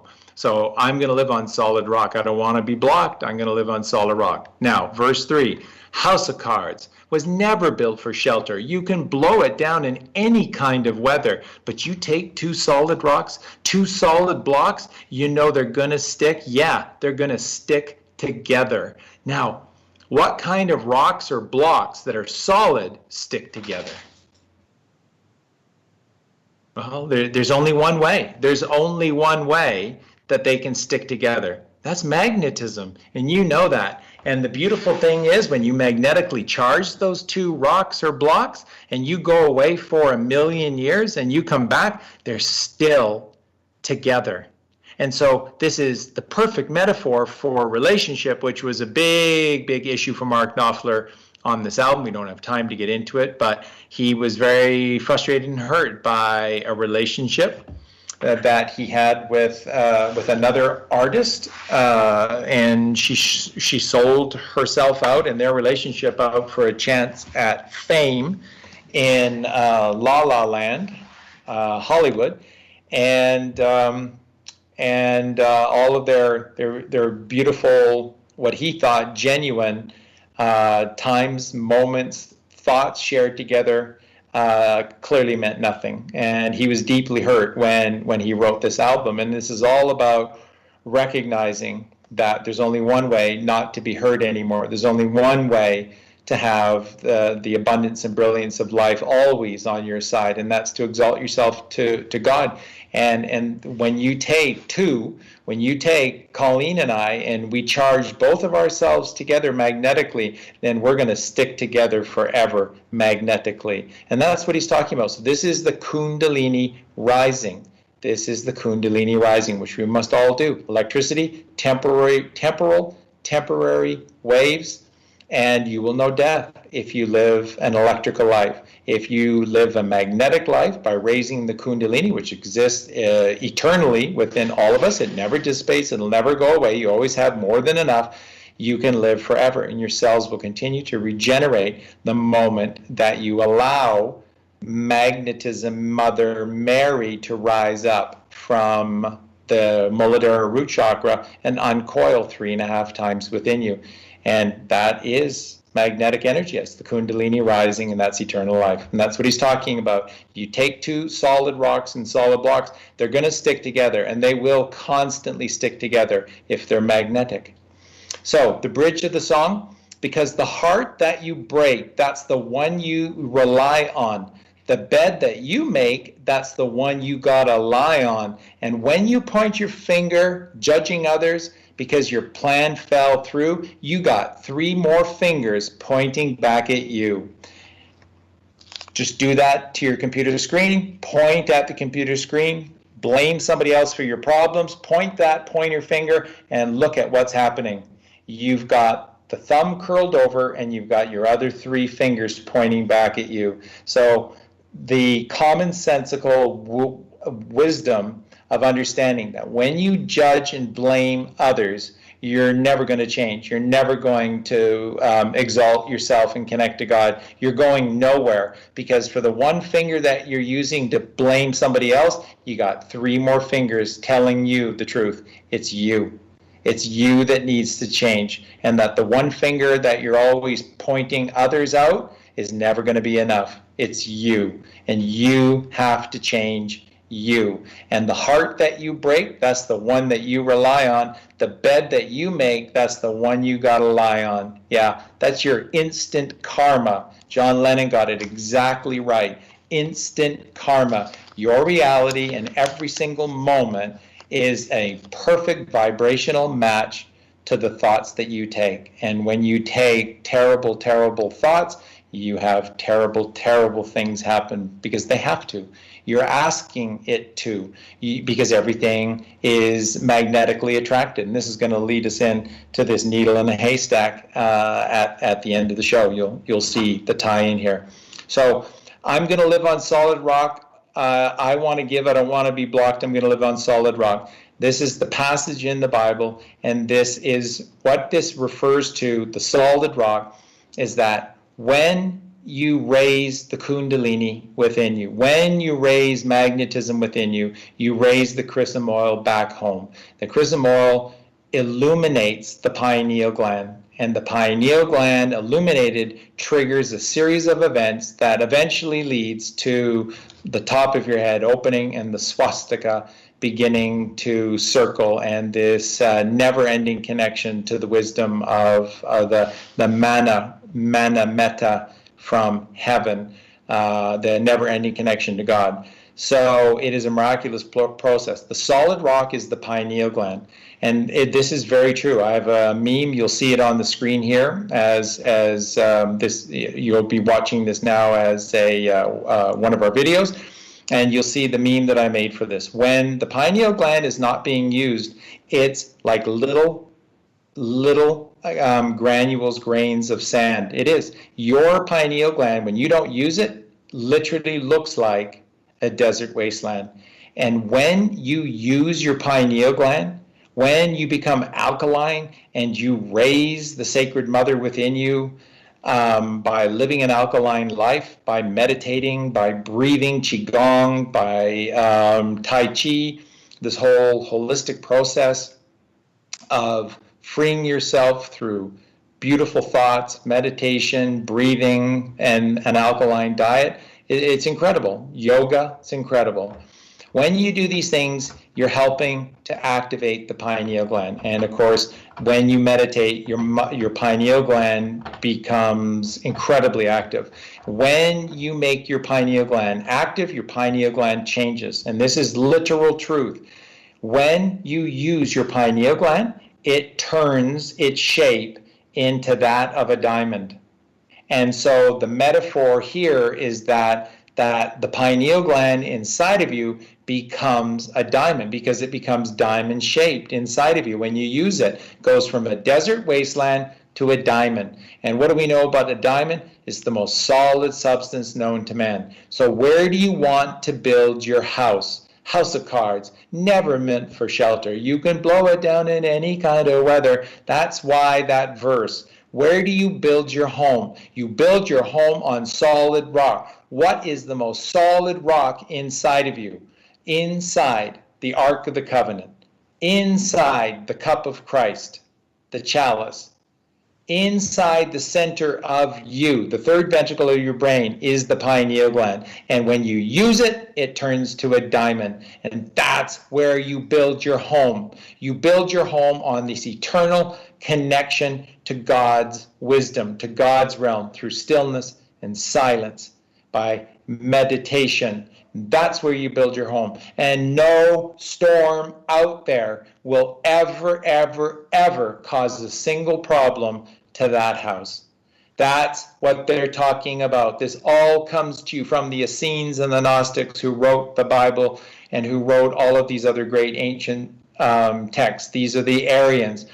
And they're telling you, you must activate your pineal gland. It is the way. And the way you activate the pineal gland is by bringing Jesus Christ back home to become Christ Jesus. And the only way the chrism oil can be raised is by releasing the Mother Mary, the Kundalini. And she uncoils 3.5 times and makes all of this possible. So you see the beauty of this?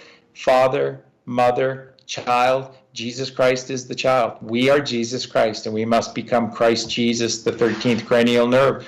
We must reunite in the realm, the one realm of the Father, the Mother, and the child, the Holy Trinity. And where is that? That's the third ventricle. Because when we come home and become Christ Jesus, the 13th cranial nerve, that's the optic thalamus. That's the light of the world. That's the very, very center of you. That's the third ventricle of your brain. And what's up and to the right?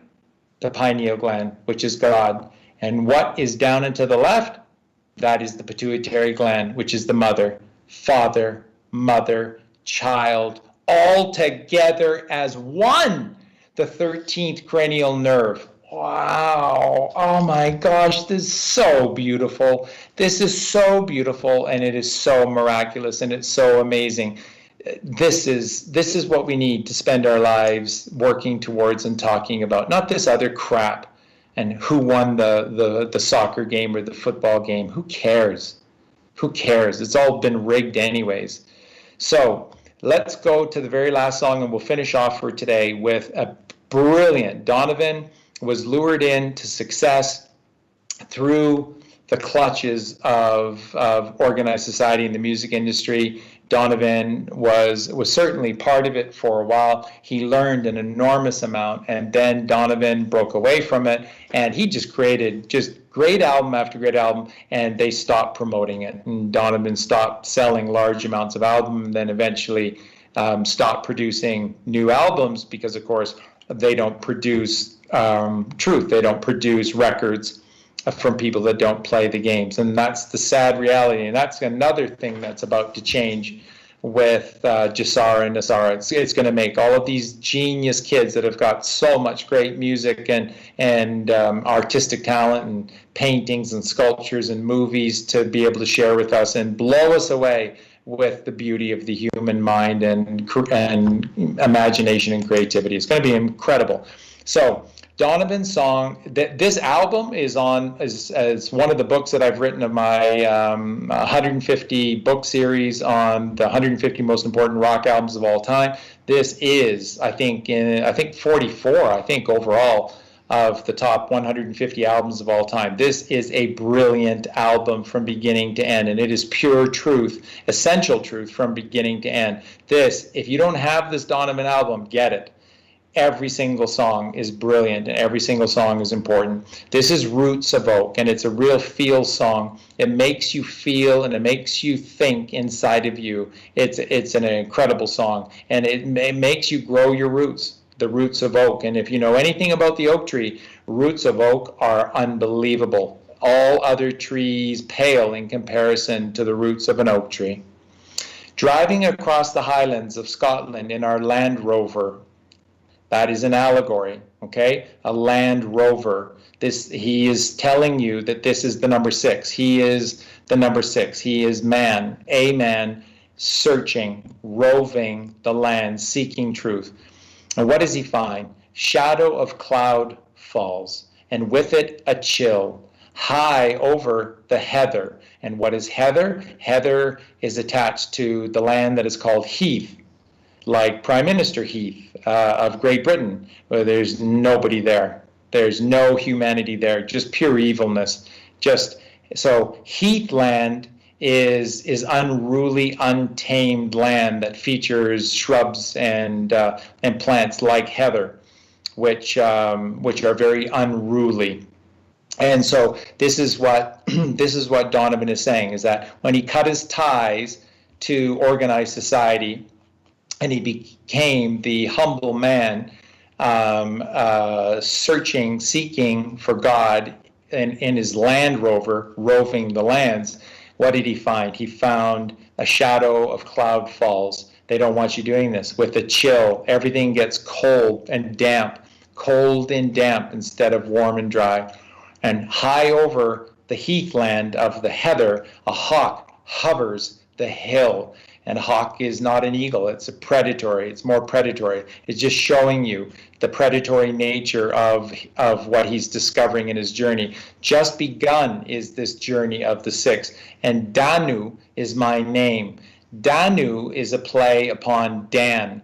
Remember, when Jacob ascended into heaven upon earth, when Jacob crossed the river and went up to the right and wrestled with his ego for a day, and then he met God face to face in a place called Peniel. God gifted Jacob and his sons the Holy Land of Israel, the land of milk and honey flowing eternally in abundance, the promised land of milk and honey. And his 12 sons set up shop metaphorically, allegorically, in a circle around the center of this Holy Land. And in the north was known as the tribe of Dan, Danu, Dan. And the problem with Dan and the tribe of the north is that it represents the false intellect of the left brain mind, where the Church of Philadelphia, the wrong Church of Philadelphia, where we think we know everything, and we're little Philadelphia lawyers running around like little demons running amok, thinking that we know the truth about everything because we understand various talking points about everything, but we know nothing. We have no truth. And that's what he's saying. When he begun his journey, it was unfriendly and cold, and there was evil everywhere. And he knew that his name was Dan of the North. Donovan knew that he was filled with false truth and false intellect and hubris and ego. And he knew that he was the clown, the juggler of fortune and fame. And he rejected, to his credit, to his everlasting credit, Donovan rejected the fame and fortune of selling out as the British Bob Dylan in the early portion of his career. And then he went on this journey, and he did. And the subsequent albums like Cosmic Wheels and this one, Open Road, are just brilliant. They're just two of the best albums ever recorded. They're just filled with the highest truth. So he says, let me not hear facts, figures, and logic. Fain would I hear lore, legends, and magic. And he says it 4 times for the fourfold nature of man: north, south, east, west, which creates a cross. He knows that he has to crucify himself to get out of this hellish existence. He has to crucify to get out of the left brain, facts, figures, and logic, so that he can hear lore, legends, and magic. Lore, legends, and magic is the right brain. That's the 90%, and we become magical in our right brains. Okay, second verse, feathers of raven, black. Slithers of coal, black. And again, feathers, slithers, pieces, thin, wispy pieces of darkness. Armor of silver. So the armor of silver is what he is now putting on. He is arming himself with truth. The armor of silver is an allegory for discovering truth through plucking at the feathers of ravens and the slithers of coal. In what they use, we find evidence of the real truth. And that's what he's telling you here. And slowly he's putting on the armor of silver. And you know what the armor of silver is? Is wisdom. Is wisdom from learning the truth. You see, everything comes from the truth. So you're never going to have love in your life, true love in your life, until you have truth. You're never going to ascend and heal until you have truth in your life. That's why Kaliwag and I do what we do. That's why we share the truth, the whole truth, and nothing but the truth, holistic truth with you, because it's only through holistic truth that we begin to grow and to change. It's the only way, and this is the alchemical representation of the alchemical warrior of God, strapping on armor of silver. It's a metaphor. Armor of silver is not some breastplate. Armor of silver is truth. In the mackerel shoals, mackerel are these very small spotted fish that come to the shoals. These are the shallow waters, right by the shoreline, shoals, shallow shore. And these mackerels come in the millions, and they complete their mating rituals and produce new life in the very right next to the shore, just inches away from you. And this is where the expression holy mackerel comes from, because while you're standing on the shore of a lake or a bay, you will see millions of mackerel come right to the very edge of the shore, and then they begin this miraculous process of breeding new life and new life forming right there before you. And people say, holy mackerel, because it is magic, it is a miracle. And of course, you see where this line comes from, or where it's placed. It's right after armor of silver, because he started to learn the truth. And so now the first miracle, the first magical thing happened to him, and that's the mackerel in the shoal, breeding in the millions in the shoal right before your eyes. Okay? And contrasted against this is the sun in the west. 'Tis ruby, blood red. Travelers a-weary, so weary, do make their bed. Okay? So remember, to the west is death. To the west is of the sons of Jacob. In the west were the twin sons of Simeon and Levi. And what were they known of, and what were they known for? Their twin swords that were bloody red, because the west is filled with lust, greed, and violence. That's why Hollywood and Las Vegas are in the west. Go west, young men, and seek your fortune and fame. Yeah, fortune and fame at what price? Blood. And you know this to be the truth. I don't have to get into it with all of the adrenochrome. You know that this is the truth.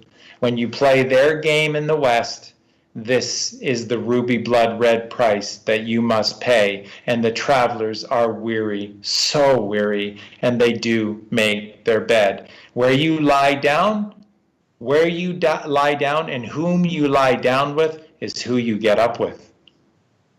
Isn't that what Mark Knopfler just said in Solid Rock? Aren't these songs very, very much connected? Right? Where you make your bed is where you lie down is where you rise. And those are your bedfellows. So you make your bed in the west. thinking of your left brain. This is all an allegory for left brain, right brain.